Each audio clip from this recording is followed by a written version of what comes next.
জামাতে ইসলামের আমির শফিকুর রহমান বলেছেন, সম্প্রতি কথা উঠেছে আওয়ামী লীগ নির্বাচনে অংশ নিতে পারবে কিনা, কিন্তু নির্বাচন তো তাদের জন্য যারা মানুষকে সম্মান করেন, যারা দেশবাসীকে ভালোবাসেন, যাদের কাছে দেশের প্রতি ইঞ্চি জমি আমানত।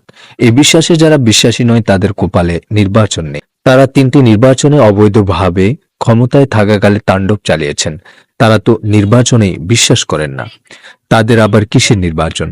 আজ শুক্রবার সকালে নাটোর শহরের নবাব সিরাজউদ্দৌলা সরকারি কলেজ মাঠে জামাতের জেলা শাখা আয়োজিত কর্মী সম্মেলনে প্রধান অতিথির বক্তব্যে শফিকুর রহমান এসব কথা বলেন। তিনি আরো বলেন, আমরা চাই অতি জরুরি সংস্কারগুলো সাধন করে বর্তমান সরকার একটা সুষ্ঠু নির্বাচন দিয়ে তারা যার যার জায়গায় চলে যান।